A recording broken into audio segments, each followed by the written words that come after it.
We are deeply honored to have with us today Dr. B.N. Narasimha, ex-chancellor of Sri Sathya Sai University for Human Excellence and chief mentor of the Sri Sathya Sai Lokaseva Gurukulam institutions. For decades, Dr. Murthy has inspired countless students and seekers through his profound understanding of Indian culture, spirituality, and human values. Today, we also have selected a few panelists from different walks of life and also from different regions. Gail Arnold from California. Sairam. She is the teacher and yoga practitioner for the past 6 years. And Dr. Gauri Raland from California. Namaste. She's a holistic healer with a PhD in metaphysical counseling.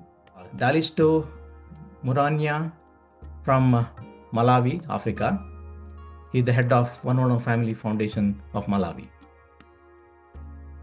Then we have Mehdi Hakshanis, professor, University of Austin, Texas. Sairam. Thank you so much. Janet Wang from San Francisco. Then we have Dr. Jeannie Lilly, psychologist by profession, currently serving in our Sai Sanjeevani Medical Center, Clarksdale, Mississippi. Sairam, everyone. We also have Emmanuel from Nigeria. He heads our Nigerian hospital and school. We have Alan Kedding. Sairam, also from California, but living in Laos at the Sathya Sai School. Dr. Gautami Mohan. Sairam, everyone. He is the director of our medical center in Clarksdale, Mississippi, and also she runs after-school program in Clarksdale, Mississippi. My great honor and privilege to invite our esteemed speaker, Dr. B.N. Narasimha, to guide us on this journey into the true spirit of yoga. Greetings and best wishes to everyone on the International Yoga Day. And 18 years back, almost 18 years back, when Baba Sathya Sai Baba visited Mudinhalli for the last time, he, in his discourse at Mudinhalli, he declared on that day that message of Sanatana Dharma will reach all corners of the world in next 18 years. That was in 2009. And now it is 2026. After 17 years, I would think that it is his grace and blessing that International Yoga Day is being celebrated all over the world. Yoga is one of the important contribution of Sanatana Dharma to the world. And today in almost every country, everywhere, this International Yoga Day is being celebrated. Normally, people think that yoga is some physical exercises and some breathing techniques. But these two, that is physical exercises which go by the name of asana, and the breathing techniques which go by the name of pranayama, are only a part of yoga.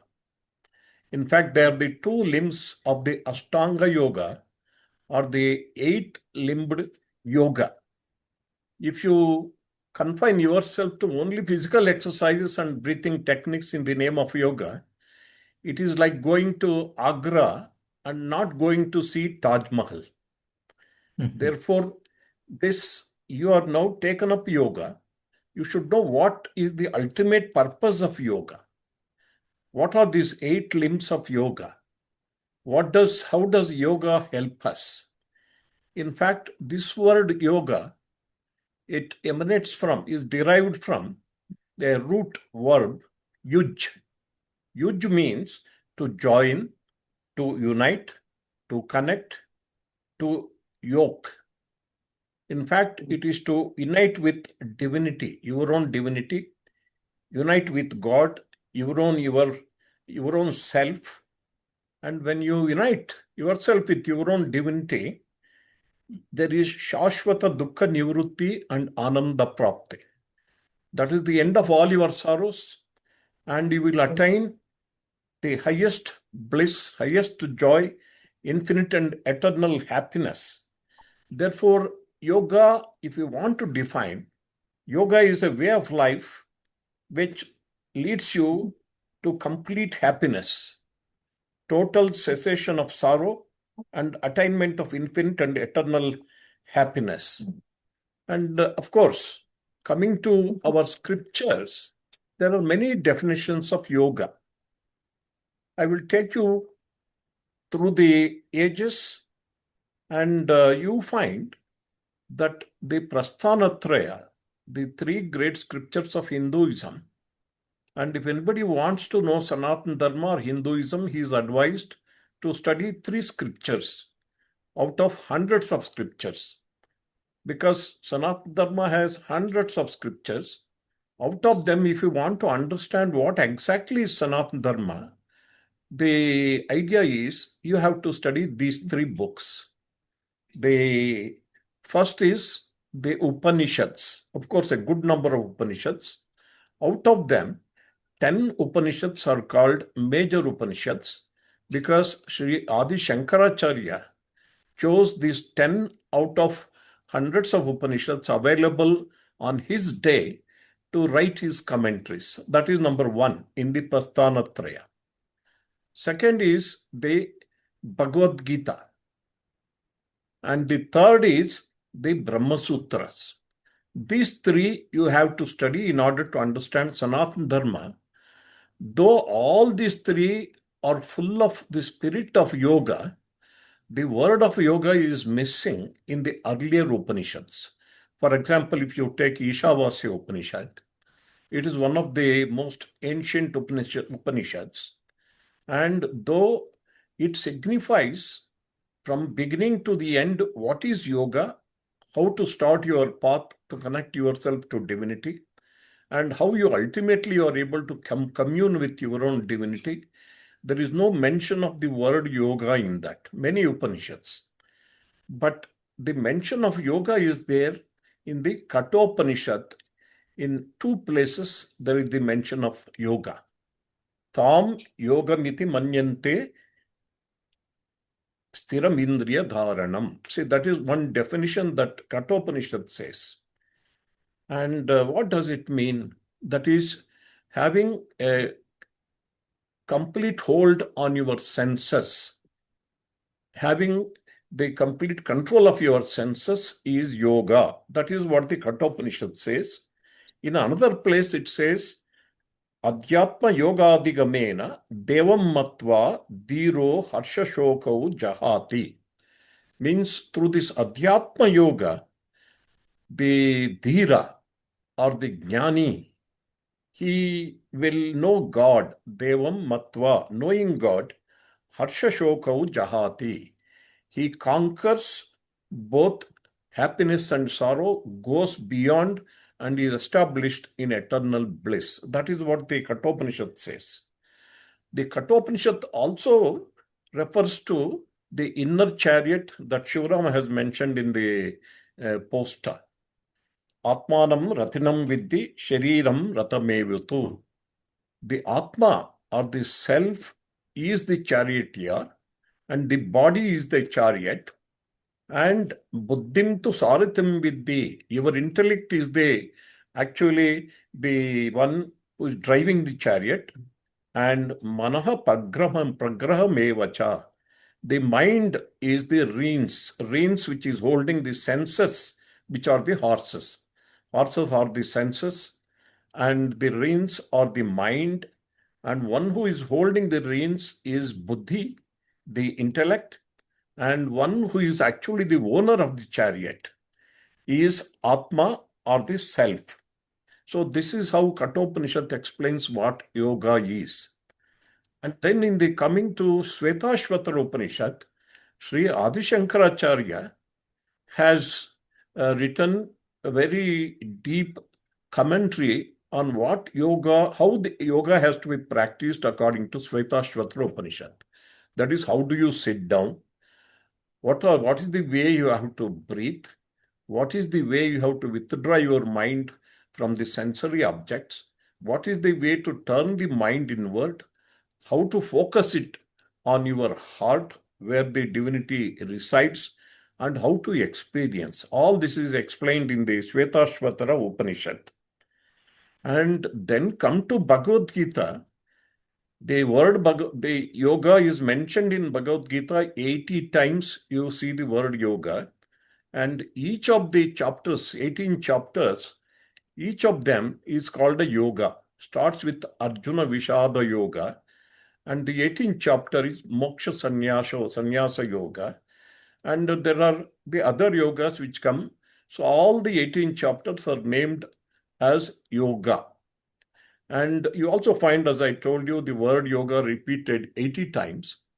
And the word yoga, yogi, yogastaha is repeated 150 times. Here, Bhagavan Sri Krishna also defines yoga in different ways.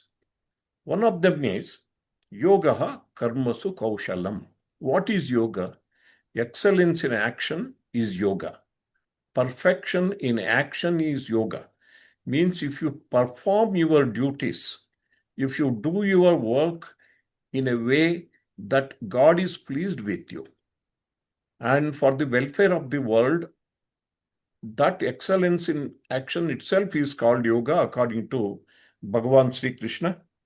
And then there is another place where he says, Samatvam yoga uchyate. What does it mean? Equanimity of mind itself is yoga. See, naturally, everybody's life goes through ups and downs. There is happiness, there is sorrow, there is success, there is failure. To maintain complete equanimity, equal-mindedness, see, that is yoga. That is what Sri Krishna says. But most importantly, in the Bhagavad Gita, for the practitioners of yoga, he gives a very simple direction. Yuktahara viharasya, yukta chestasya karmasu, yukta swapnamabodasya yogo bhavati dukkhaha. See, this is very important. He says that the golden middle path, that is the way to practice yoga. What does it mean? You should not go to extremes. Means he starts with ahara, yuktahara viharasya. In your food, what you eat, you should not go to extremes. You should not go to the one extreme of fasting too much, nor eating too much. Similarly, in vihara means in your recreation, in your movements, there should be moderation. Means you should not go to extremes there also. And yukta swapnavabodasya, in sleep also, you should not go to extremes. That is, you don't sleep at all. That is one extreme. Or sleep for, say, 30 minutes or 1 hour per day. And many people, many yogis claim that way. See, that Krishna says, don't go to extremes. Or don't sleep too much also. Then yoga becomes dukkhaha. It removes, it destroys your sorrow, your misery once for all. See, this is what Krishna says in the Bhagavad Gita. From that point of view, I just coined one Sanskrit sentence, which I think defines yoga. Yogaha sarva dukkha nivarakaha, yogaha nitya ananda vardakaha. I mean, this is what yoga is actually.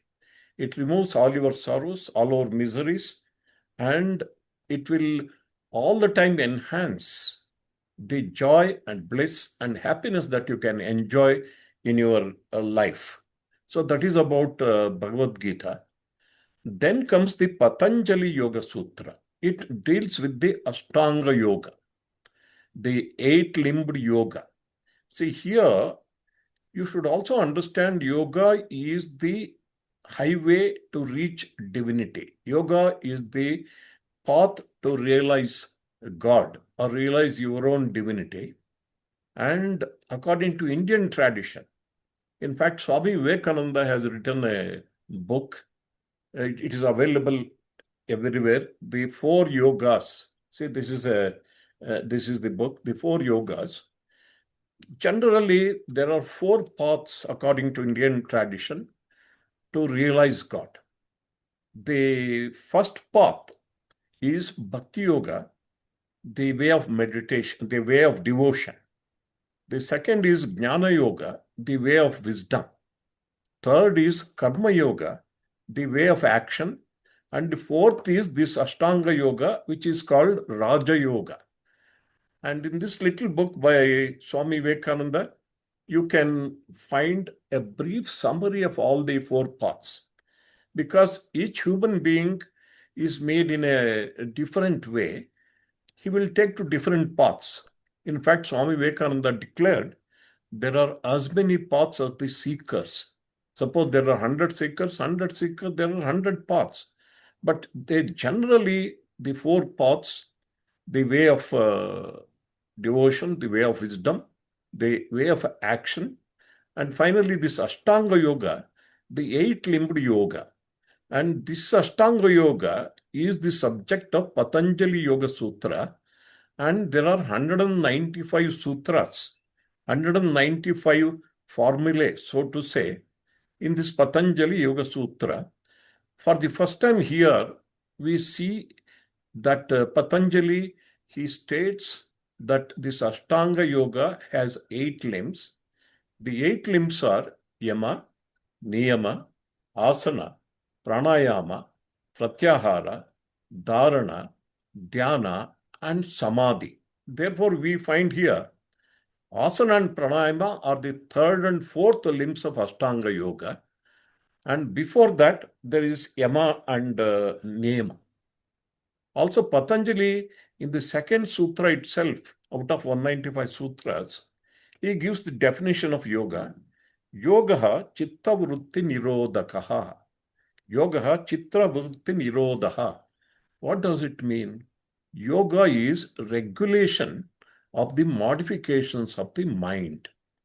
And he also says there are 5 modifications of the mind, that is pramana, viparyaya, vikalpa, nidra, and smruti.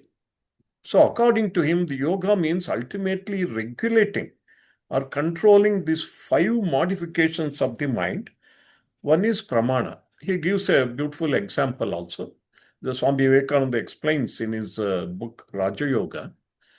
Suppose there is a lake of water, and water is very calm. And when you throw a stone, ripples are created, disturbances happen. Therefore, into the mind, these 5 kinds of modifications or ripples are created. The first is pramana, that is sense perception.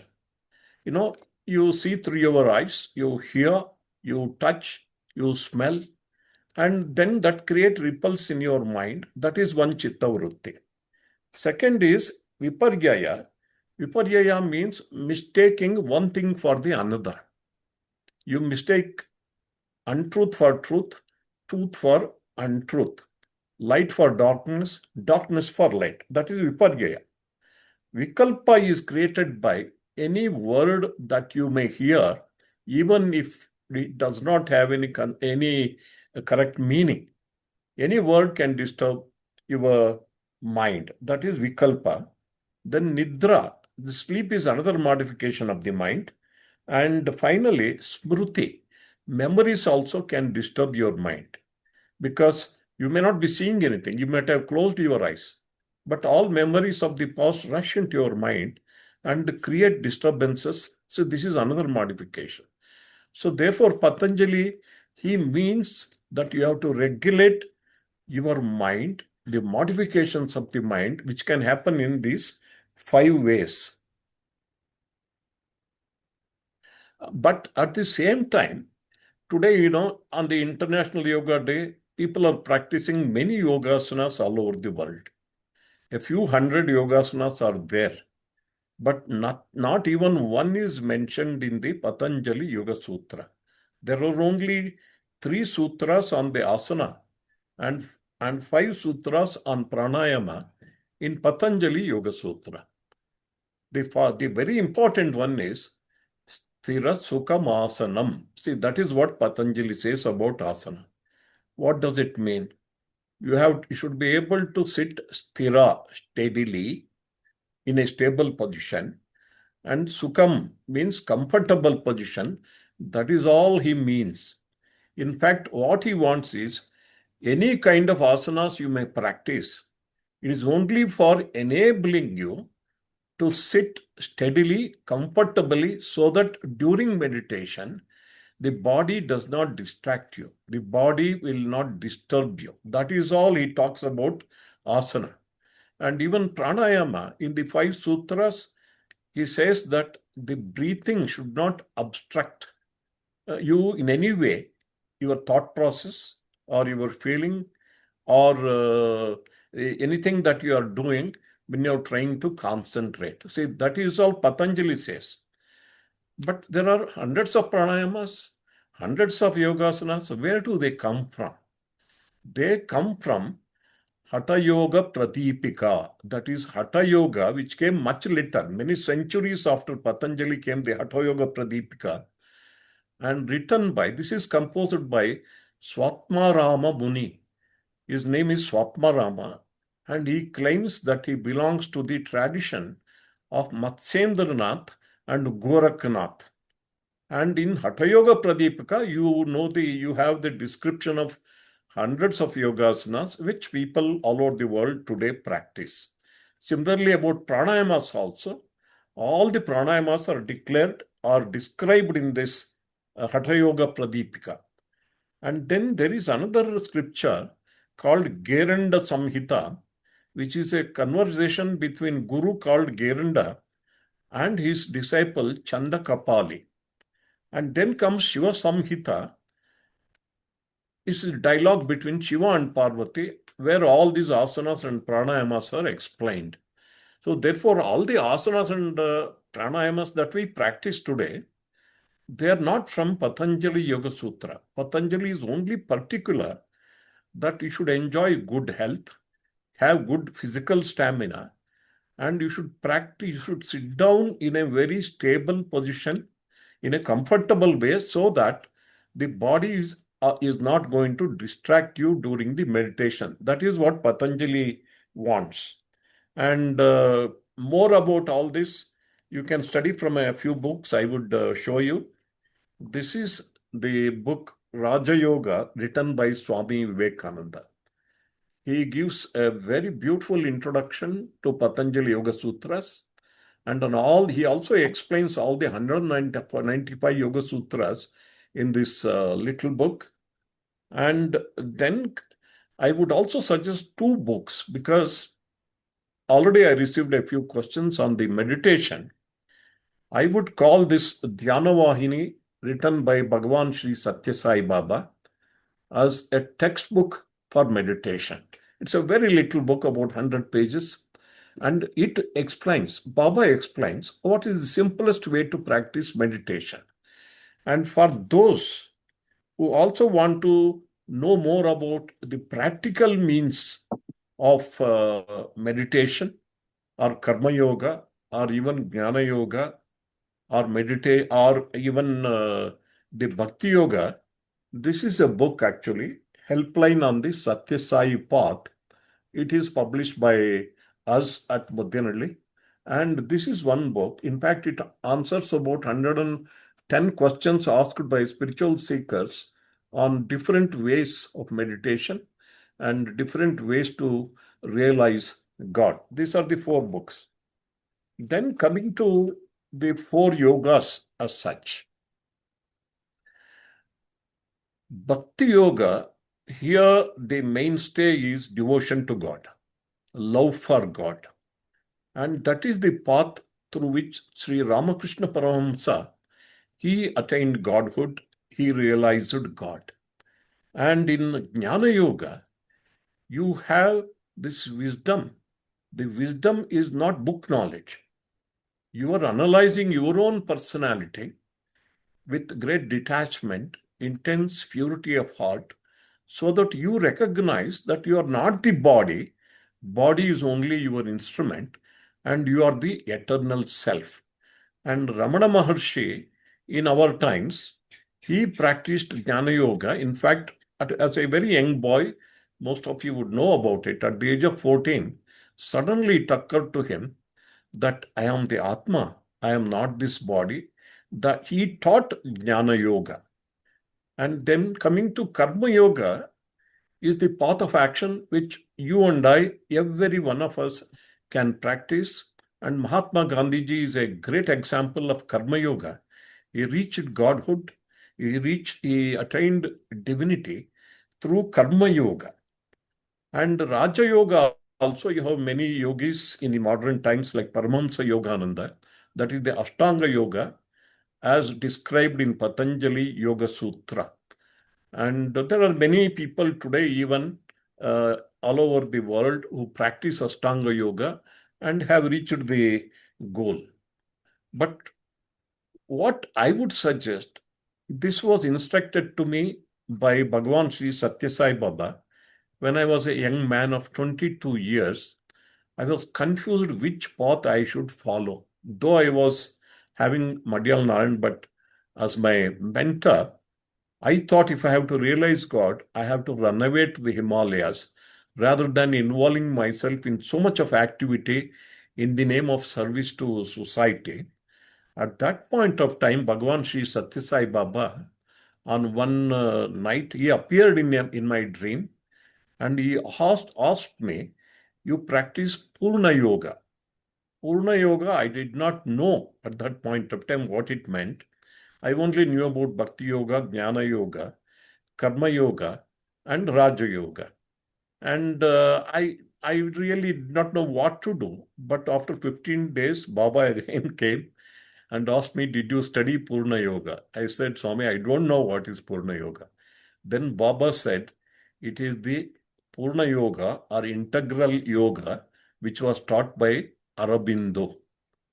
Then I got hold of the book, studied, and that is the path for most of us, where he combines all the four paths. There is Bhakti Yoga, there is Karma Yoga, there is Jnana Yoga, and there is Raja Yoga also. And we can have in our daily routine practice of all of them. For example, we in Bhakti Yoga, we attend bhajans, we sing bhajans, we sing devotional songs, we go to temples or churches or masjid and pray to God. And we also worship God. Therefore, in many ways, we are already practicing Bhakti Yoga. And coming to Jnana Yoga, just it is Shravana, Manana, and Nididhyasana. I mean, if you study the Upanishads, this is the path. You study the Upanishad, you contemplate on one or two sentences of the Upanishad which convey the highest truths. And then Nididhyasana is experiencing those truths. That is Jnana Yoga. So that also in our daily routine we can have. And Karma Yoga is, see, all of us are involved in many kinds of activities. And we also have to earn our livelihood through activity. And doing activity as was proposed by Bhagavan Sri Krishna in the Bhagavad Gita with detachment. Karmanye vadikaraste mapaleshu kadachana. You have to have complete faith in God and offer all your activity to God and be detached without expecting the results. The only result that you are going to expect out of all your action is the grace of God, anugraha pala, not the pala of that particular action. Everything that you are doing is to get the grace of God, the reward of grace of God, and you offer all your activity to God as you are doing. Yat karoshi yadasnasi yajjuhoshi dadasi yat tapasyasi kaunteya tatkurushva madarpanam. Whatever you eat, whatever you speak, whatever you give, and whatever action you undertake, all the time, you keep offering everything to me. That is, in brief, Karma Yoga. And from Raja Yoga, you can definitely practice Yogasanas. You can definitely practice pranayamas, which bestow upon you not only good health and stamina, more importantly, you will be able to establish control your mind, concentrate properly in your meditation, and ultimately experience divinity within yourself. Therefore, this integral yoga is the path which combines all the four yogas. And in fact, all of us are already doing it. We attend bhajans, we sing bhajans, we go to temples, we worship God. We are involved in activity, and also we do swadhyaya of study of the books like scriptures like Upanishads, or even Bible or Dharmapada or Quran, whichever scripture, contemplate on the truths that masters have said and experience it. See, that is Jnana Yoga. And finally, practicing Raja Yoga, that is asanas or pranayama, even right posture for meditation, and the process of meditation, as is explained by Patanjali in the Yoga Sutras, that is Raja Yoga. And now quickly the 8 limbs of the yoga, of the Ashtanga Yoga. And first thing is Yama and second is Nema. Yama is social disciplines or external disciplines. What are they? Satya, truthfulness. Ahimsa, practice of non-violence. Asteya, non-stealing or taking away the other's wealth or property. Aparigraha here means just keep on receiving all kinds of gifts from everybody and hoarding them, even if you don't require. See, that is aparigraha. And finally, the 5th virtue of Yama is brahmacharya. Brahmacharya literally means that your mind is wedded to Brahma all the time. But what does it mean? It means celibacy, continence. Then what does it mean for householders? For householders or gruhasthas, it means that you should live like Sri Ramachandra, means ekapatni vrata. You should be chaste. You should be loyal to your partners, husband or wife. See, that is what is real brahmacharya. And this we find from the Upanishads also, actually. If you take Isavasya Upanishad, Magrudaha kasya sviddanam, don't take the wealth and property of others. Tena tyaktena bunjita, you enjoy with detachment. So all these Yama, the social disciplines, have their grounding in the earlier scriptures like Upanishads and the Bhagavad Gita. And these forms the fundamental foundation for practicing Ashtanga Yoga.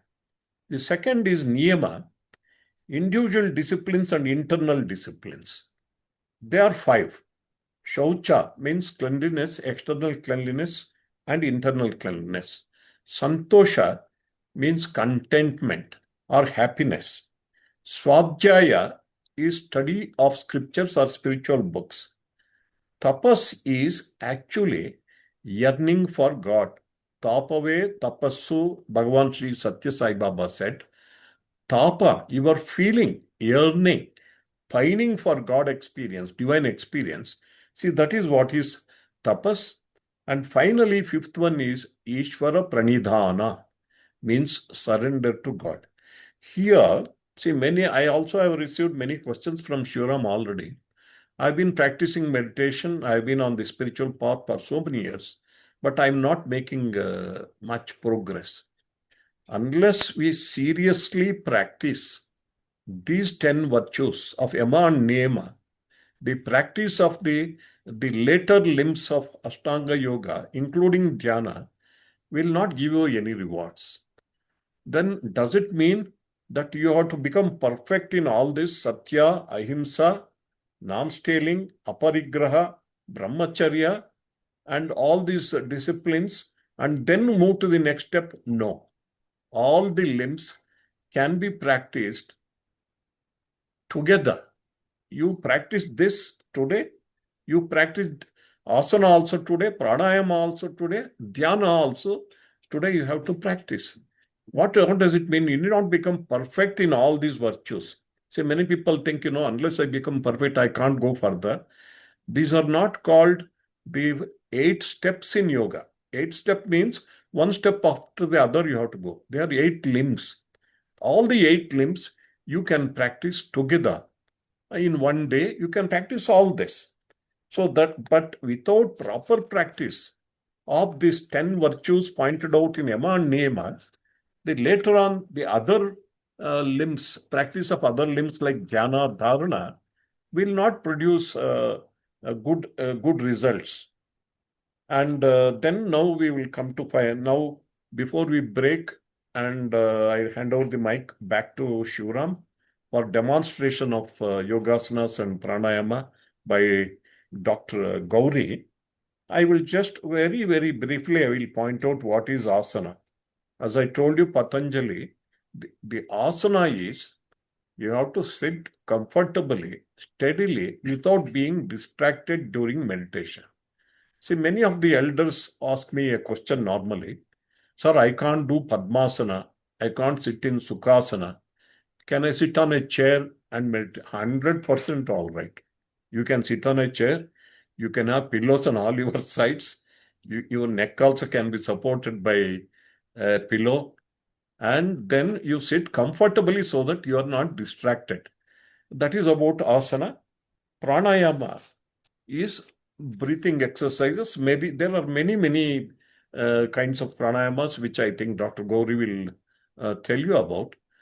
What is pranayama? It is not really breathing technique. It is control of prana. What is prana?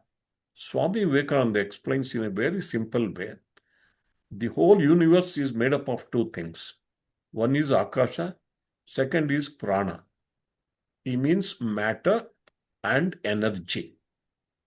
So all that energy you find in the universe, all the energy that you find within yourself, all the movement you find in the universe, all the movement you find within yourself is done by the same prana. Therefore, the control of prana means not control of breath actually. How does the breathing happen? The lungs expand and contract, and therefore we are able to breathe. What moves the lungs? What expands the lungs? What contracts the lungs? See, that is what is prana. That is what you are going to control by breathing techniques. Once you are able to control prana, the prana is the one thing which moves all the thought currents in your mind. And all the vrittis, all the modifications of the mind happen in your mind because of this prana. So once you regulate prana, you will be able to regulate mind. That is about the first 4 limbs of Ashtanga Yoga. Now, Shriram, I will request you, let us have a demonstration of asanas and pranayama and dhyana also you said. And after that, I will take 10 minutes to explain what exactly is dhyana and what is the secret of successful dhyana. And then we will throw the session open for questions. Thank you, Shivram. Sairam to you. Again, thank you, Murthy.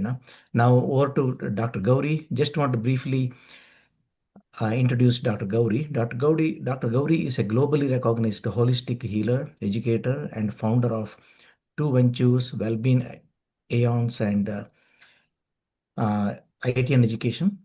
She has over 30 years of experience in natural, Vedic, and metaphysical healing.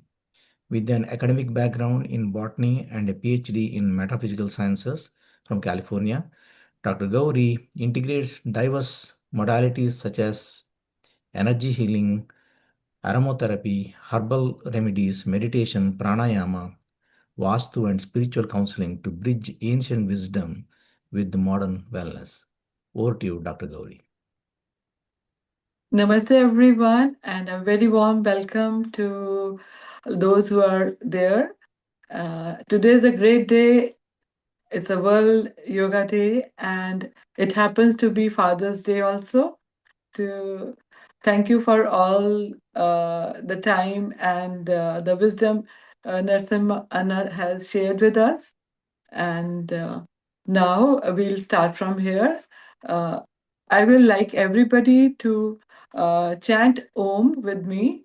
So so that the energies of the where we are sitting are purified. So let's chant Om at least one time. Om.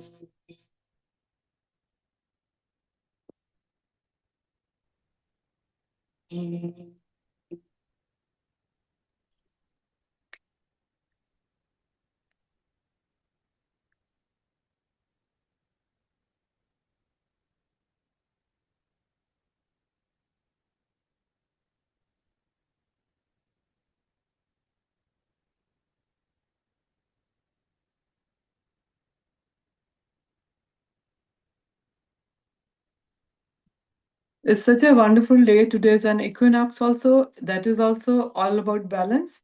So today we'll be experimenting with our own breath, and we'll dive into, what pranayam can do for us. So it's a very small demonstration from my side. I invite all of you to bring your index finger just beneath your nose. So please bring and take a very relaxed deep breath inside with the awareness. As you are releasing the breath, I will like you to observe one thing. Which nostril your breath is moving more faster? Let's do it one more time again so that everybody understands. Take in a relaxed deep breath inside. As you are releasing the breath, now observe which nostril is more active. For most of us, those who are from my time zone, it is morning. So for those who are in the morning time zone, the nostril which should be active is left nostril. The left nostril resonates with the energies of Ida, the moon, the cooling pranic energy which flows through our system. And it is absolutely fine if the energy is more dominant in the right nostril. That represents the energy of sun, the warm energy, the energy which energizes the whole system. So, and few of us must have observed that the both nostrils are having, the energy is flowing in the both nostril with the same amount. So that is the Sushmana Nadi. That is also good. So you don't have to confuse yourself and feel overwhelmed by my left nostril is more active or my right nostril is more active. And and for some of lucky ones, maybe the Sushmana is also active. So the prana is the life force, as Murthy Ji has already explained. And pranayama is like, how to expand that life force or how to regulate that life force. Pranayamas, I will not go much in details of pranayama, which I think most of us are familiar, but I will rather take you to, a practical journey here again. So today, why God has given us, two different types of flows. One is the cooling flow, and the another one is the warm flow, which are flowing through without our awareness, fine. So it is like to bring the homeostasis. So like it is like, you can say, in a modern world, this thing is like, like how we have in our home the AC and the heater. So same way the God has provided to balance the fire within us at the, the optimum uh, energy level. So the left nostril brings the coolness, the calmness of the moon, and the right nostril brings the warmth and the energy and the focus from the sun. And Sushmana is when they both are in the balanced state. So today we'll be doing Anulom Vilom. And again, before going further, pranayams are done under the guidance of a master, but we'll be experimenting with those pranayams which are absolutely safe and we all can do. And before going to pranayam, we have to understand Like how Murthy Anaji was telling that there is energy and matter. So that matter, the elements which we can feel in our own presence is like, our hand is also a living map of universe. So the thumb represents the energy of uh, uh, sun or the fire. The index finger represents the energy of air, and the tallest of all, the middle finger, represent the energy of space, and the ring finger represent the energy of earth, and the small finger represents the energy of water. So while doing pranayam, we normally do some mudras. What are mudras? Mudras are also like the subtle connections of different elements, so that we can make our energy move in specific manner. So today I will just show you Vishnu Mudra, which is required when we are doing Anulom Vilom. It is, I mean, you can uh, do it if it is possible for you. Otherwise, just you can use your thumb and your ring finger to close your nostrils. So the Vishnu Mudra is also called the gateway to the breath control. So you have to do only with your right hand, and you have to bring your index finger and the middle finger down like this, and you'll be closing your nose, the right nose, with your thumb. And if you are not able to do it, is absolutely okay to just close your nostril, and the left nostril we close using our ring finger. Okay. And pranayam also have a lot of variation how to do. I am not confusing you now. I just want you to experience it. So we'll be just doing inhalation for the count of 6 and exhalation for the count of 10. And we are not holding and in or holding out. Those are to be done when we have little experience. So today for we are starting with the Anulom Vilom. It is also called Nadi Shuddhi, so that the Ida and Pingla, they come to a balanced state. So let's start together. Just observe me doing first, and then we will do together. So I am taking in my breath from my left nostril as it is morning. I am closing my right nostril with my thumb, making the Vishnu Mudra. Uh, I'm taking in the breath for the count of 6. Closing my left nostril with my ring finger, releasing the breath for the count of 10,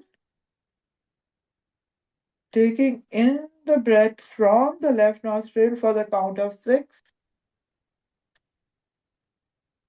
closing my right nostril with the thumb, and releasing from my left nostril for the count of 10.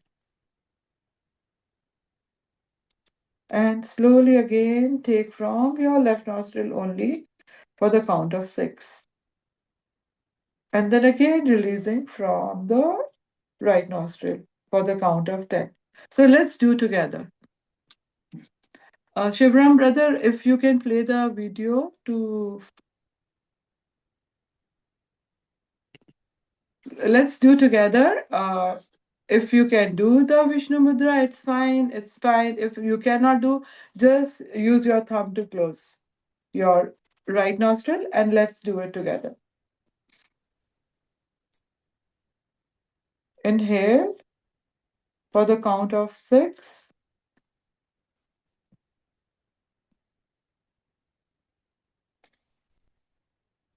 Release for the count of 10.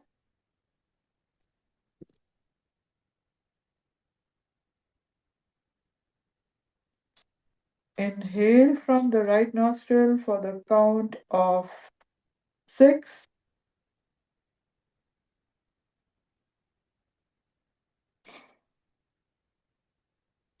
Release from your left nostril for count of 10.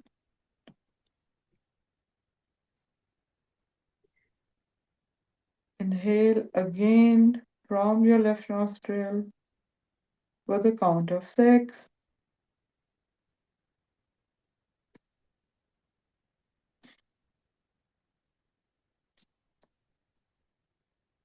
Release from the right nostril for count of 10.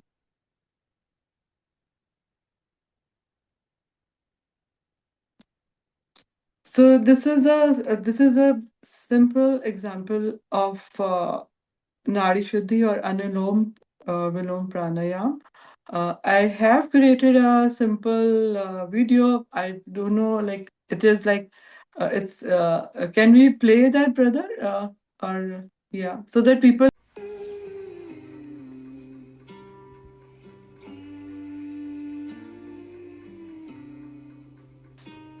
Inhale through the left, so gentle and slow. Hold the sacred breath, feel the energy flow. Release through the right, let all tension go. Peace begins to blossom like a flower in the glow.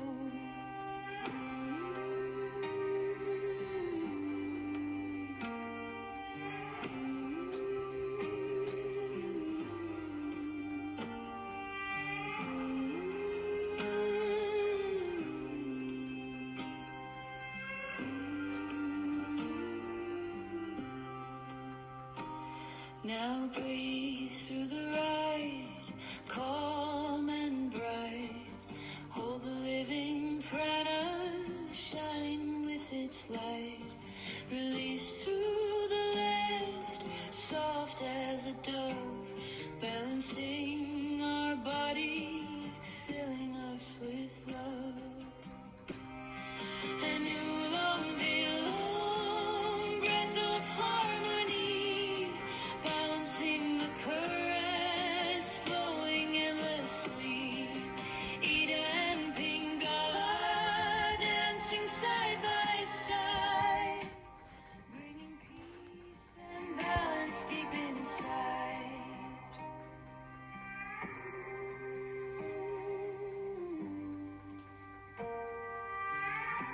So the thing is that again, maybe it is like at least in Bay Area, it is early morning. So because we are all in the webinar, maybe a few of us are having the urge to have the regular coffee or tea, and we are not able to get it now. So what if I tell you one pranayam which can just wake you up from your, without coffee or tea? Will you like to experiment? And a word of caution: those who have any heart ailment or BP issues, please just observe me and then do it later. So Bhasika is a pranayam which is called, like, like how the ironsmith manages the fire. It is called the billowing. So here what happens in Bhasika, we are breathing in and out, and the sound is also produced. So I am taking you immediately to the advanced Bhastrika because I want you to experience, and those who are absolutely fine can do it with me. I'll show you what you have to do in this advanced Bhastrika. You have to take proper amount of like breath. Your in breath is also same, and outgoing breath is also same. Unlike what we did 6 and 10, here same amount, and and when you are raising, you have to raise your hands up while inhalation, like this. And then you have to, when you're bringing down your hands, you have to clench your fist and bring it down like this. So now you see me doing it, and then maybe you can do it later. So it's like this.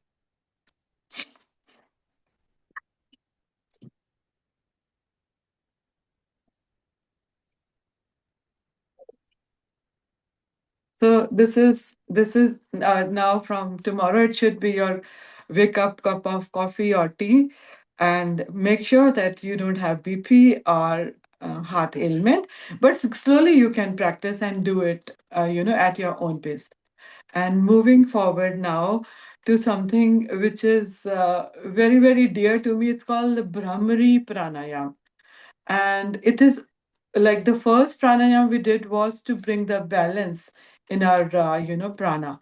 The second pranayam we did was to to energize ourselves. Anytime we can do it, but most of the pranayams are done empty stomach. But Anulom Vilom can be done, when if you're feeling anxious or you are just, just want to reconnect. And the Brahmari can also be done for that same, like when you want to just calm down your mind and just unplug from the, overload of all the things. So here in Brahmari Pranayam, you have to close your ears. And right now, don't close your ears. First, here to me, you have to close your ears with the thumbs and then gently put your fingers here. Uh, One finger can be just below the eye, and the two fingers will be on your eyes, very gently placed, and the index finger is to be put on the forehead. And it is okay if the fingers are just going somewhere else, also, it's fine. We all can learn and, improve from here. So, here again, the inhalation and exhalation are same, and exhalation can be more, but just for today, let's focus on, you have to take in the breath through your nose and you have to release the breath from your nose only, and make a humming sound like a bee. And those who are already familiar with Brahmari, they can also do little, advanced Brahmari by bringing the tip of the tongue and touching it on the upper palate. So let's do together. Close your ears now. And brother, if you can play the video for the Brahmari with the music. So, okay, closing the ears now, gently putting the fingers on the eyes and the index finger on the forehead. Inhale, very relaxed. And as you're breathing out, keep your mouth closed and if possible, lift your tongue and rest it on the upper palate. Breathe out, making the humming sound. Mm.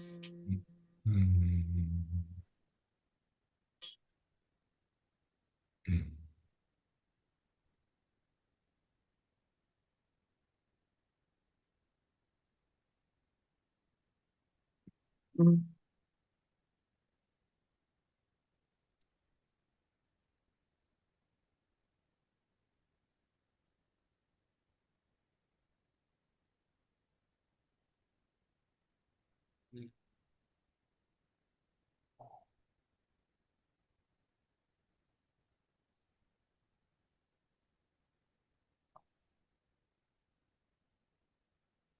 Yeah.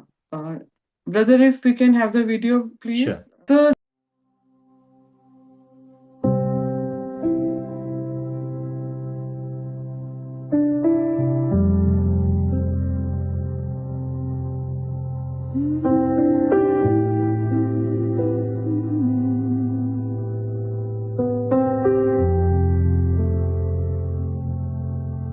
Inhale through your nose, so slow and deep.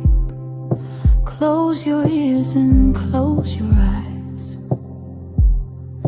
Let your busy thoughts fall asleep.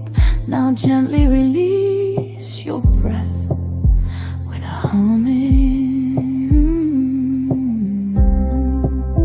Feel the vibrations in your face and mind, like a honeybee singing a song of peace, bringing calm to your heart, balance to your breath, and stillness to your soul,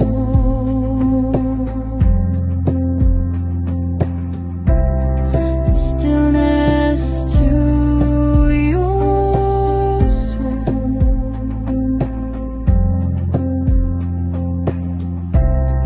Stillness to your soul.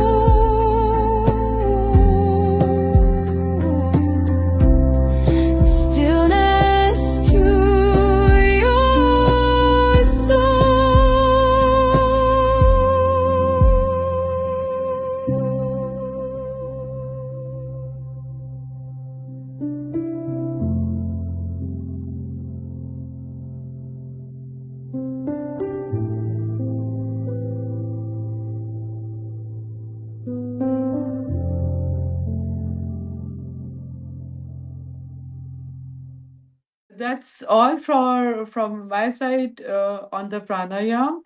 And Sure. thank you, brother. Thank you, Dr. Gauri. Thank you. It was a wonderful demonstration. Thank you, Thank you. everyone.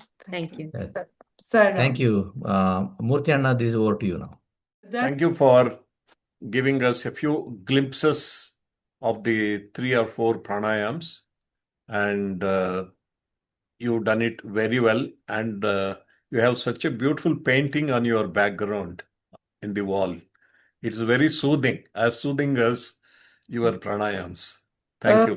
It's a Now, Japanese. quickly, I would like to talk about the next 4 limbs of Ashtanga Yoga or Patanjali Yoga: Pratyahara, Dharana, Dhyana, and Samadhi.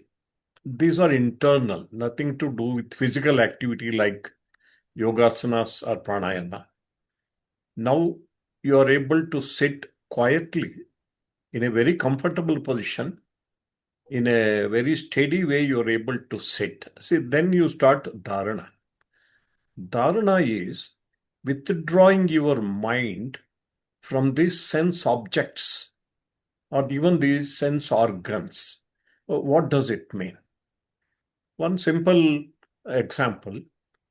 Many times it happens you are looking at something. If mind is not attached to the eye, that is inner eye. See, there are 2 sets of senses or the sensory organs. The external eye, which you and I, we can see that. And then there is the internal eye, which is nothing but a brain center. External ear, another brain center for the ear, that is the inner ear, Bahya Indriya and Antarindriya, they are called. For all the 5 senses, the physical 5 senses that we see outside, there are corresponding brain centers. So, when you're looking at something, many times you don't see because mind is not attached to that particular brain center or the inner eye. The mind is not attached. Similarly with the ear, similarly with the nose, tongue, and even the skin. The sensory perceptions can be put off if you can withdraw your mind from the brains, those brain centers. So withdraw the mind, say after having done pranayama, you have established some control over your mind. Withdraw from the outer experiences, the outer sensory objects, and focus it on anything, external or internal. Ramana Maharshi advised for the beginners to, in the night time, to look at a star and fully concentrate on the star without any distraction. But here, as I told you, Dhyana Vahini, written by Bhagavan Sri Satya Sai Baba, is the fundamental text for meditation, I would say, and most of you would have read. If you have not read, please read through that. Here, after withdrawing the mind, that is pratyahara, dharana, you have to focus your mind on your heart. Heart, not the physical heart, which is spiritual heart, according to Ramana Maharshi and even Bhagavan Sri Satya Sai Baba. It is slightly to the right of your center of the chest. And there, Bhagavan Sri Satya Sai Baba said, start with Sakara and end with Nirakara. See, God has no form. He is consciousness and nothing else. That is what the Upanishads say. Prajnanam Brahma. God is nothing but consciousness, and your highest form of consciousness itself is God. So, dharana is to hold your mind on your heart, maybe a lotus, or if you want to have sakara dhyana, you can choose any form of god or goddess which you are fond of and visualize that form and hold the mind there. And Baba clearly said, 12 seconds you are able to hold, it is dharana. 12 into 12, 144 seconds you're able to hold, that becomes dhyana. And 12 times that, nearly 29 minutes, if you're continuously able to hold, that is what is samadhi. That is what is the superconscious state. Actually, in dhyana, what you are going to do is, you raise the level of your consciousness from body level to your divine level, which is one with God, which is divinity. That is all you're going to do. You do it in many ways. There are many ways of dhyana. And I am talking about what Bhagavan Sri Satya Sai Baba said and Ramakrishna Paramahamsa has taught, and even Swami Vivekananda taught. Many people advise focus on the breath inhalation, exhalation. But here I'm talking about a form of God whom you love, and that love actually emerges in your heart, and it soothes the disturbances of the mind, and you experience peace and happiness and joy, which is your true nature, because you're divine by nature. Once you raise the level of consciousness, you experience it in the samadhi state. But at least from dharana to dhyana we can go. And if we can experience some kind of peace and happiness and sense of fulfillment, that will be a great incentive for you to do meditation. But while doing meditation, there are several obstacles. The first of them is sleep. All of you know, some kind of lethargy, sleep, distraction of the mind, vikshepa, fickleness of the mind. But all that will come under your control if you can develop love in your heart. No, love, one is love itself. Without love flowing towards any form of God, or the experience of love itself will stabilize your mind, and you experience that divinity, and you know that you are one with the divine, and you have absolutely no worries, no problems. You are free from all sorrows, and you are yourself the embodiment of bliss. See, all this, what we explain as the attributes of God, Sat, Chit, and Ananda, you are able to experience. And ultimately, from the form, at the right time, the form itself will lead you to formlessness, wherein only the I consciousness prevails. And you know that this universe, all that the universe which we see is an illusion. See, that is what happens ultimately. But many people have told me, practitioners of meditation, they say that I've been practicing, but my mind, is not becoming steady. I am not really experiencing any joy, any happiness. Many people say that. Why does it happen? I will tell you the secret. The secret is, there is one particular shloka in the Mundaka Upanishad. It clearly says, Nayamatma pravachanena labhyah, na medaya, na bahuna shrutena, yamevesha runute tena labhyah, tasyesha atma vivrunute tanum swam. What does it mean? You are not going to attain divinity by listening to hundreds of lectures or any lecture. Nayamatma pravachanena labhyah, na medaya, not by your intellectual exploration, by intellectual jugglery, you are not going to experience divinity. Na bahuna shrutena means you keep on listening to many talks, many lectures, even then you will not be able to realize. Then it also gives to whom the Atma will reveal. God will reveal himself. To whom? Tasyesha Atma vivrunute tanum swam. To that person, God reveals himself. God manifests in the heart of that person so that he experiences that. Who is that person? Yamaivesha runute. Only to that person who chooses divinity or God to the exclusion of everything else in the world. See, that is very important. See, in fact, I want to share with you, whenever I have this feeling, Lord, I want to experience you, and I don't want anything from this world, even I don't want this body to leave. then God manifests. You know that you are one with God. Therefore, the secret is, unless you very strongly pine for God, strongly yearn for God experience, God is not going to manifest. You see, that is the point, to the exclusion of everything else. So that is why Lord Jesus Christ said, you can't worship God and mammon at the same time. See, both. If you want this world and also God, it is never possible. When you say, I have seen enough of this world and everything is temporary, ephemeral, and anything that you achieve in the world finally leads to sorrow. I have experienced it, Lord. I don't want anything else. I want you and you alone. To such a person, when that feeling is very sincere, genuine, immediately God responds. That is what Jesus meant when he said, knock, the door shall be opened to you. Seek, you shall get it. So seek with that one-pointed yearning, pining, aspiration. I want you and you alone. I want your experience. I want to experience you. I want to become one with you.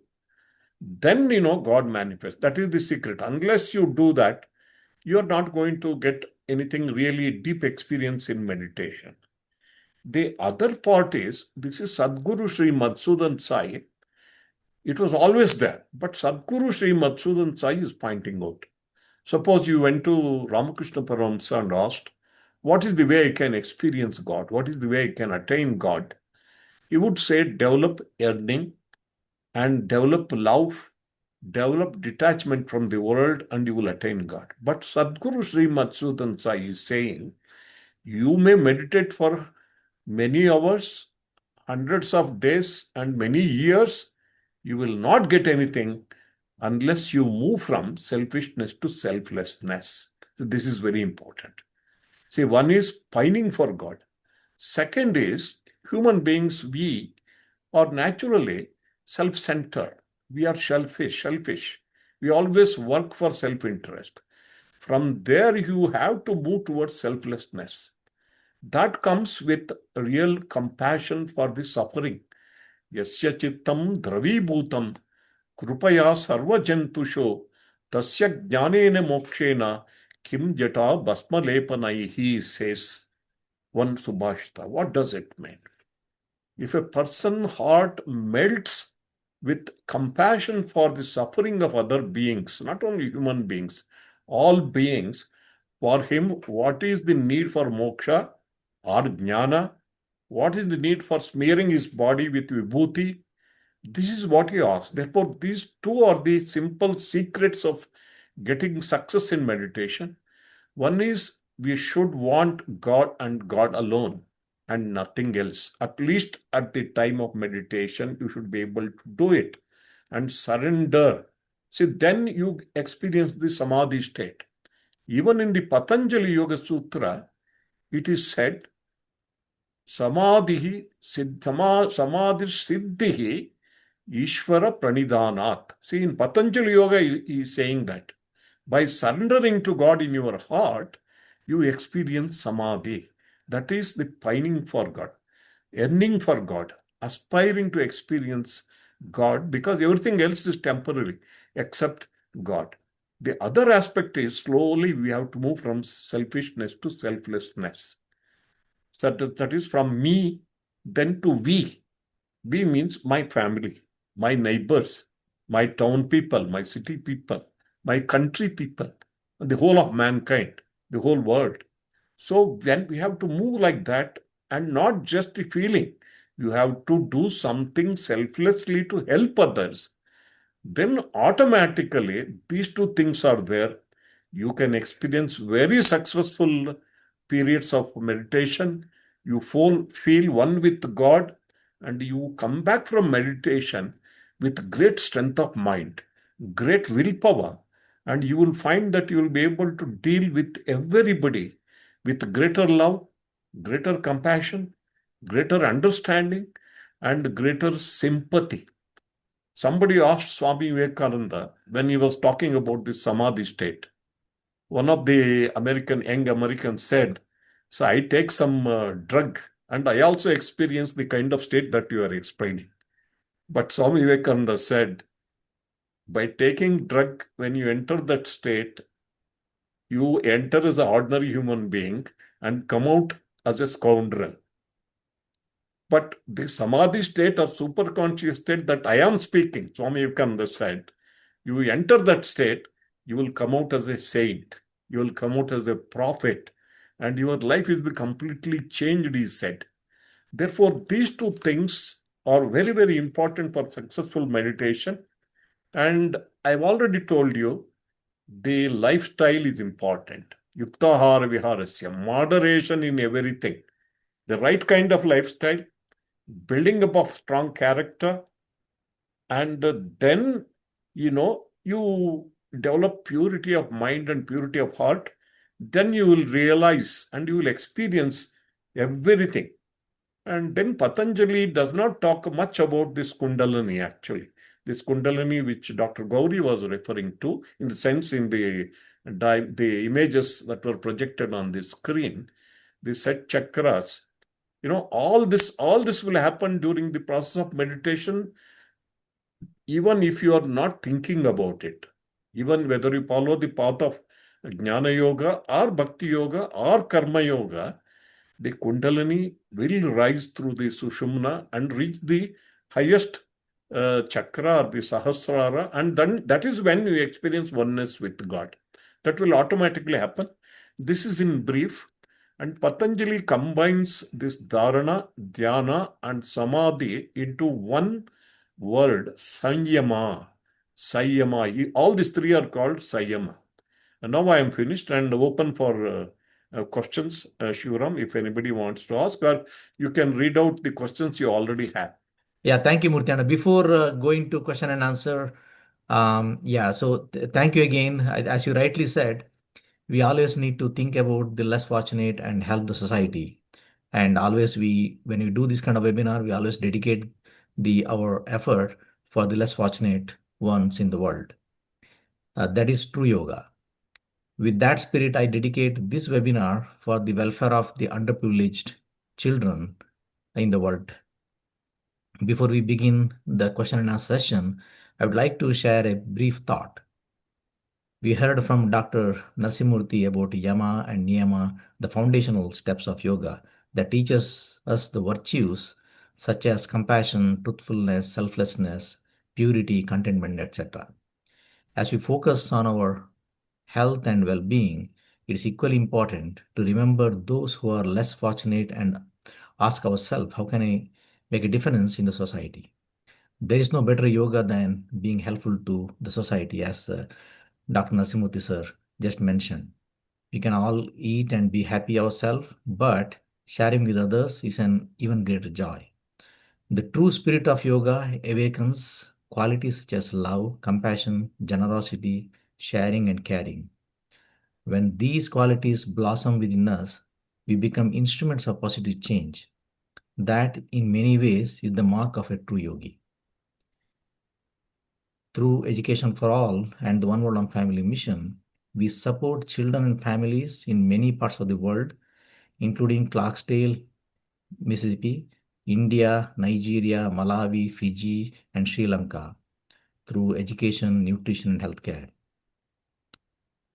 I would like to share this one very interesting video. You will like it. And before we start with the question and answer session, in the meantime, if you have any questions, please put it in the chat. And also, panelists also, please be ready for asking any questions.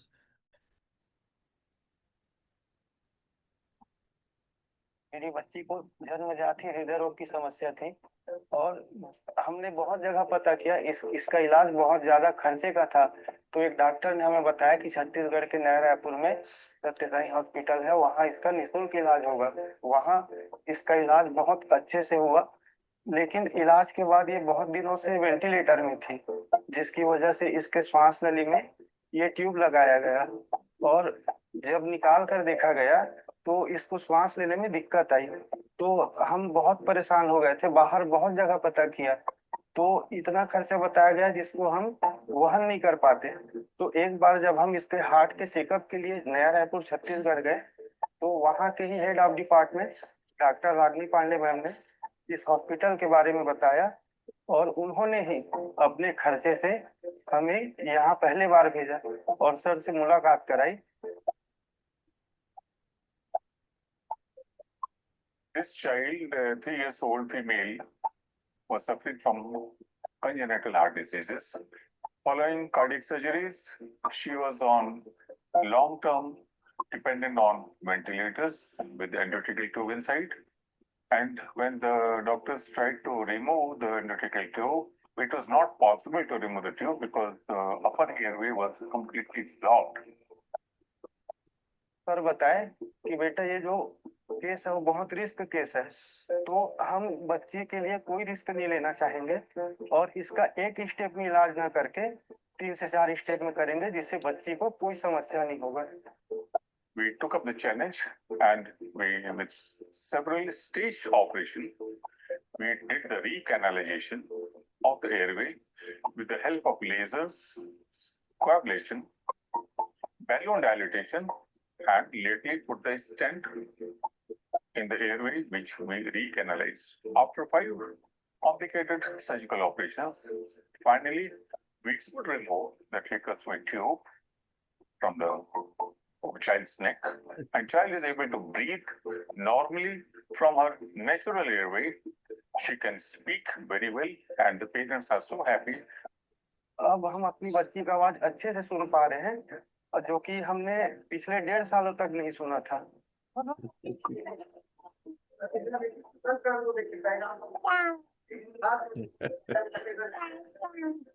और यहाँ हमें इतनी सुविधाएं मिली जिसकी हमें कोई कमी नहीं थी। बच्चे का ख्याल भी खूब रखा गया, इसका इलाज भी अच्छा किया गया, और हमारे रहने खाने की सुविधाएं बहुत अच्छी थी। And it's all because of our Swami's grace and his guidance that we could do this complicated surgery, which is being done only at very, very specialized centers worldwide.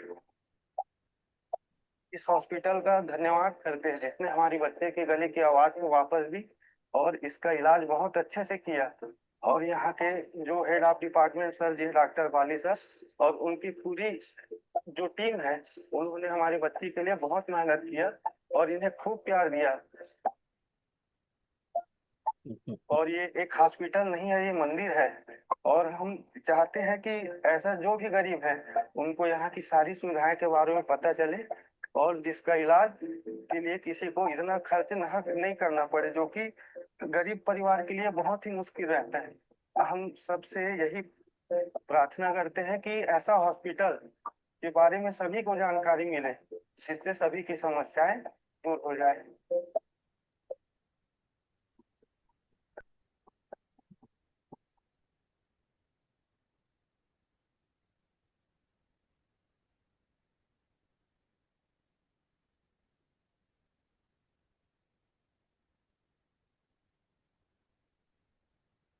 Thank you for watching this one.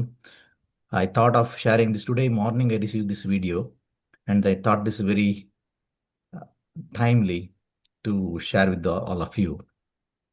And also, we can do all kinds of yoga. We can do meditation and all. If the purity of mind is not there, I don't think we can achieve anything like what Nasimurti sir just now said. And for the purity of mind, Shankaracharya says that there are two things: purity of mind and steadiness of mind. Two things are important for self-realization, it seems.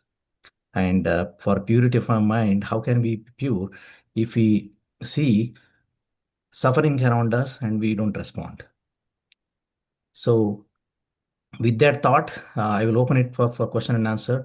Before that, as you can see in the website. So if you need to know more about our cause and things, all the initiatives, you can see, for instance, in this medical college section of the website, you can see the details about our medical college and all the ways one can support this cause, basically support the society and the children especially.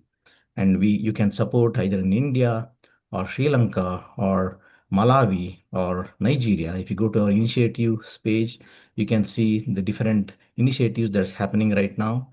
Like as you can see, this we have after school program in Clarksdale, Mississippi, where we provide after school support for the underprivileged children. Dr. Gautami is heading that one. And then we have a hospital and a school in Nigeria. And Emmanuel is here. He's one of the panelists today, and he's managing that aspect of it. And then we have youth program in Malawi that is managed by Dalisto. He's also in our panel today, luckily, and so on. And these are all different campuses. So, with that thought, we will now start the question and answer session. Any questions anyone has, please put in the chat, and then we'll try to do our best to ask the questions to Narasimha sir. I think you will have to shorten your answer because a lot of No, I questions coming. understand. You had told me that we will stop at 8 p.m. Indian Standard Time. Now it is 8:04. Right, And right. now it is, I think, 10:34. There it Yes, should be. yes. Therefore, it is left to you. I will try to Sure. be brief. Sure. And few questions at least you can refer. Yeah, sure. Okay, now let's start with Emmanuel from Nigeria. He's heading our Joy Village Hospital and School. Emmanuel, do you have any questions? Oh, thank you, Brother Shiva. Thank you He's very Emmanuel much. from Nigeria, our hospital. He manages our hospital and the school there. Yeah, thank you, Brother Emmanuel. Yeah, please go ahead. Sam, Dr. Narasimha Murthy. Sairam to you. Thank you very much for today's session. It's always a joy to listen to your insights. On behalf of all of us in Joy Village, I would like to express our gratitude for your continued guidance and support over the years. I fondly remember when you visit with Sadhguru to Joy Village, and I remain inspired by those moments.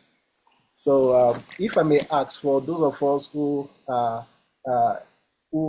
in this work of service full time, what will you suggest, that we do to always keep us focused and in tune with the divine, so we don't lose ourselves, if possible. You know what I mean?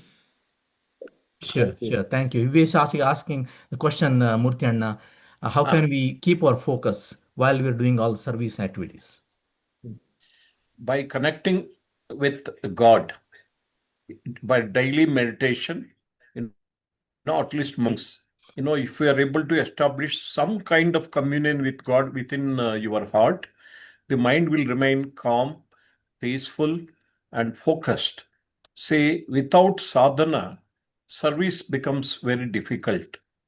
And without service, sadhana becomes very difficult. What I mean is, spiritual practice and to each other. You are doing selfless service, no doubt, but it should also be supported by your sadhana or spiritual practice. The zenith of spiritual practice is God experience, at least for 30 minutes in the morning. You can sit in communion with God, then the mind will be focused. The mind will be focused more and more when your mind is on God. So that is the answer, very brief. Yeah, thank you, Murthy. And now over to Dr. Not able to Jeannie hear you. Lily. She's the psychologist. She's psychologist by profession, and she's practices in our Clarksdale, Mississippi clinic. Over to Dr. Jeannie. If you have any questions, feel free to ask. You're on mute. Dr. Murthy, I have a question. You mentioned our breathing should not be obstructed in any way. And I know because of allergies, air quality, what we eat, many of us have problems with our sinuses. And I wondered if you recommend the use of neti pots. Actually, for sinus, there are particular pranayama exercises which can cure your sinus, apart from maybe other treatments which don't interfere with your system. This pranayama is very helpful. You have to go to an expert in pranayama. Maybe Dr. Gauri should be able to suggest pranayamas which are helpful to cure sinus. Oh, okay. Okay. So the use of a neti pot isn't necessarily going to do the trick. Not able to hear you.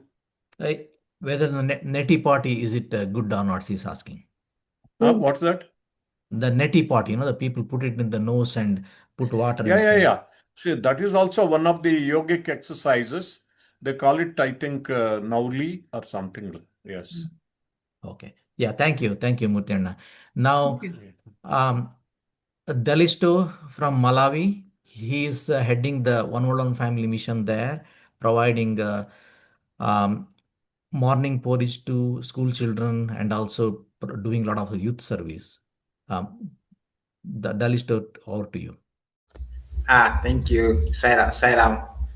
I would like to ask a question. But before I ask, thank you, Elder Nasim Moti, for your inspiring presentation, and also respects to Dr. Gully for the presentation.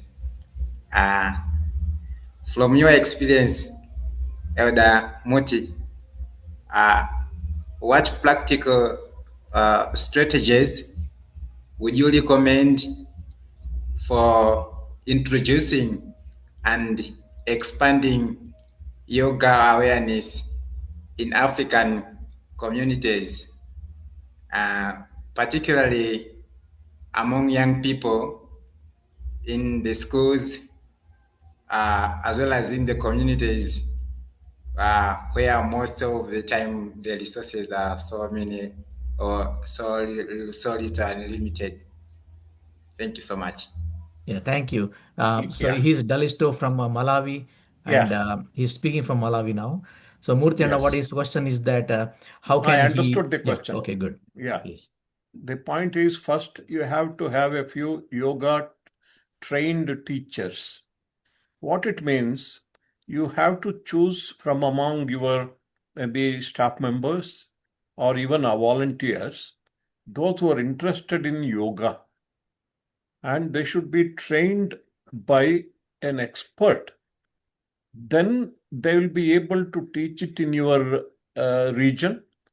And when people see the benefits of doing yoga, more and more people will automatically join.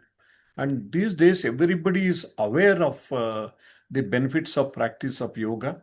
Therefore, my single point answer to you is you have to choose some young people and send them for training with an expert in practicing yoga. That's what I would suggest. Yeah, thank you, Murthy. Next question, Alan Kidding. He is a educationalist, teacher in Satyasai School in Laos. Alan, over to you, if you have any questions. Yes, okay. My question is about self-realization. When does a person know know or has this experience of self-realization, or are there levels towards self? It seems that there are levels towards self-realization, but then there comes a point when a person knows, I guess, you are self-realized. And there are so many things, as you mentioned already. Equanimity, I think, is one of the main things. And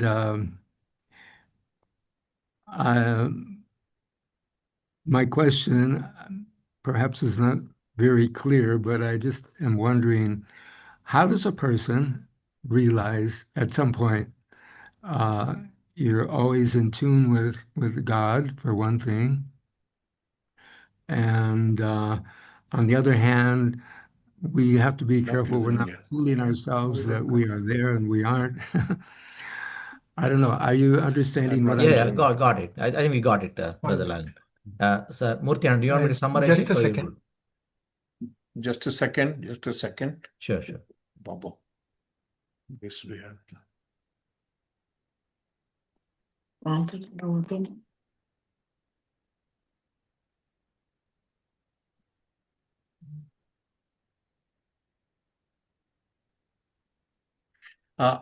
Shoram, can you explain the question?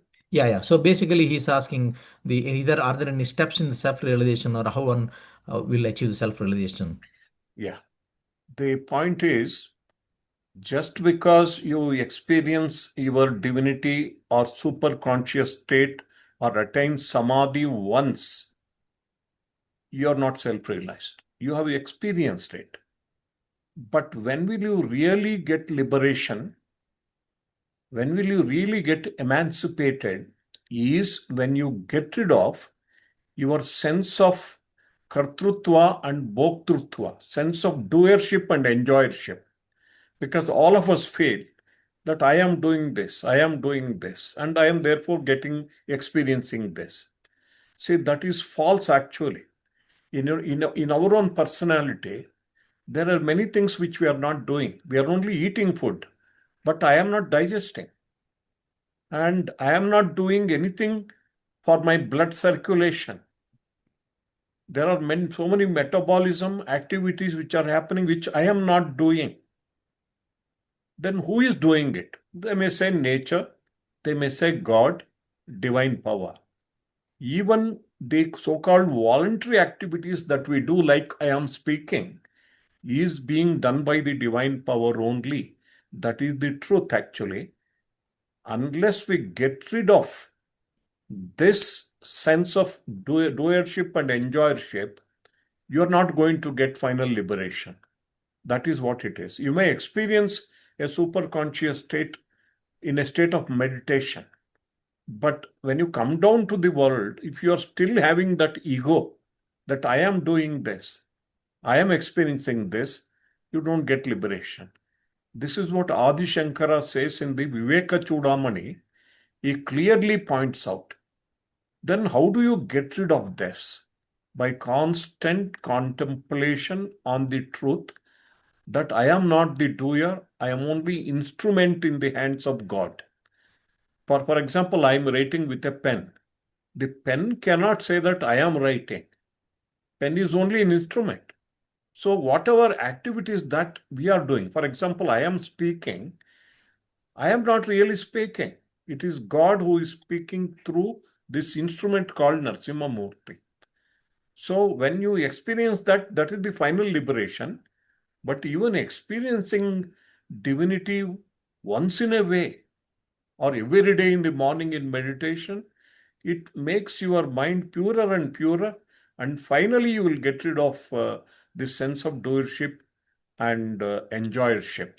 See, that is the crux of the problem. Yeah, Sivaram? thank you, Murthy. Can we have one or two questions or do you want to close? Yeah, one more question and then we'll close. Okay, I'll leave it to the panelists, whoever comes first. Anyone who has not asked the question want to go quickly? I'll Please go do ahead. it. This is It's Gail. this Gail Arnold Thank from you so California. much, Dr. Narasimha Murthy, for this lovely, lovely overview of yoga. I've been noticing in the world there are so many more of us who are seniors and aged. And there are many aged people who live in pain, who have dementia and Alzheimer's. And I'm wondering, do you have any suggestions on ways that we can serve this aspect of society with any parts of the Ashtanga eight-path fold of yoga? The point is, old age becomes very enjoyable when you have reached some spiritual state. See, without spirituality, old age is hell. In fact, the Seneca, a Roman philosopher, said, "Old age is an incurable disease," he said. And that is the truth also. Unless you are trying to identify yourself with the spirit, with the soul, with the self, and detach yourself from the body, naturally old age is like old car, No, it cannot become new car. It will have so many problems. Again and again, it has to go to workshop. But you should learn to detach yourself from the body. But the basic thing to help others is, at least, if old people, if we help them to develop faith in God, and pray to God for everything. And maybe simple sitting like what we teach children, those who are not used to it, that will help. But the cure for all the problems of old age is people around them who are loving, kind, compassionate. See, that is the solution. There is no other solution. Thank Yeah. you. Yeah, thank you, Murthy Anna. Shivaram will close, I think. Now Yeah, it's yeah, we'll late. close now. And thank you, Murthy Anna, Dr. Narasimha sir, for sharing such Yeah. profound insights into the true meaning and purpose of yoga. Thank you also, Dr. Gauri, for guiding us on the breathing exercise and pranayama. Today, we have been reminded that yoga is much more than a set of physical postures. It is a holistic way of life that harmonizes the body, mind, and spirit. Through your enlightened explanation of the 8 limbs of yoga, the wisdom of Bhagavad Gita, the guided pranayama, and you have helped us reconnect with the authentic essence of yoga. I'm sure all of us have gained valuable insights and practical tools that we can incorporate into our daily lives to experience greater peace, balance, and well being. On behalf of Education for All and the One World Family Mission, I would like to express our heartfelt gratitude to Dr. B. N. Narasimha sir and also Dr. Gauri and all the panelists and for generously sharing this time, wisdom, and experience with us today. I would also like to thank each one of you for joining us from different parts of the world and for your active participation during the session and question and answer. Your presence has made this gathering truly meaningful. And as we conclude, let us remember that yoga is not something we practice for just one day each year. It is a lifelong journey of self discovery, self discipline, and inner transformation. Moreover, it is not just the physical, but also we have to be more selfless and service oriented to society so that we can purify our mind and focus and attain the bliss or final bliss and be one with the divine. Thank you once again, and we look forward to seeing you at our future webinars and community programs. I also want to leave you with this thought. A true yogi is one who is broad minded and who cares for the well being of all, who is loving and sharing with others. Wishing you and your families peace, health, and happiness, and spiritual well being. Om Shanti. Thank you, everyone. Thank you, Thank you. everybody. Sai Ram. Thank you, Sairam. Sairam. Thank you, Sairam. Sarah, thank you.